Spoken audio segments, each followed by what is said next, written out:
ধর্ম, ধর্মের বিষয়ে সবাই চিন্তা করে।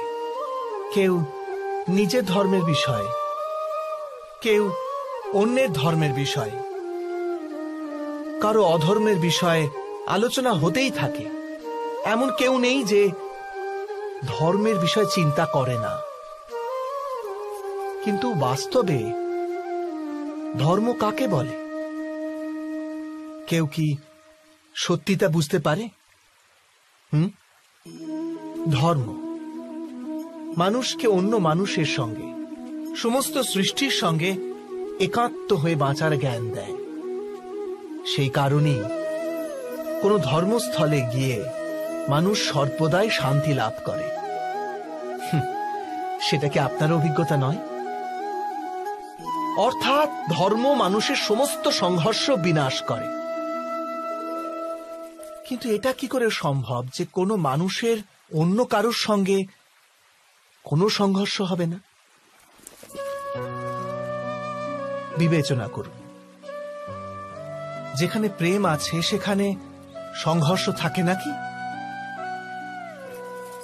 আপনি বলবেন হ্যাঁ, অবশ্যই থাকে।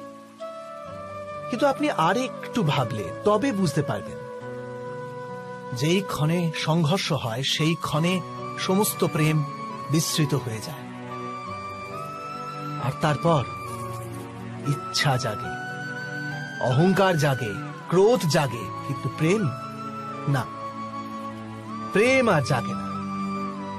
কারণ যেখানে প্রেম জাগ্রত থাকে সেখানে সমস্ত বিবাদ, সমস্ত সংঘর্ষ, সমস্ত বচসা বিনষ্ট হয়ে যায়।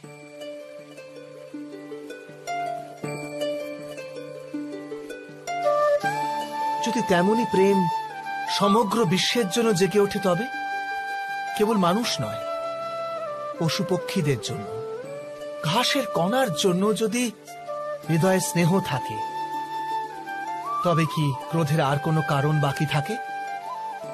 থাকে না তো। এক ব্যক্তির হৃদয়ে অন্য ব্যক্তির জন্য যে প্রণয় থাকে, সেই প্রণয় যদি সমস্ত সৃষ্টির জন্য জাগে, তবে তাকেই করুণা বলে। করুণা অর্থাৎ সমস্ত বিশ্বকে গ্রহণ করা,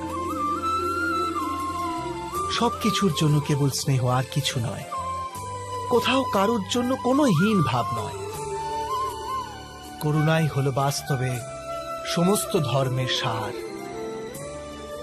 ধর্ম যদি বৃক্ষ হয়, তবে করুণাই তার মূল, তার শিকড়। কিন্তু বারবার এমন পরিস্থিতি উপস্থিত হয় যখন মানুষ ধর্মের এই মূলকেই ভুলে যায়, কিছু নিয়ম, কিছু পরম্পরাকে গোঁড়াভাবে চেপে ধরে থাকে।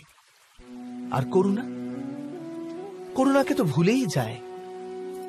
আর এই জগৎ ভরে ওঠে সংঘর্ষে, ঈর্ষায়, শোষণে, ক্রোধে, বিবাদে, অর্থাৎ অধর্মে।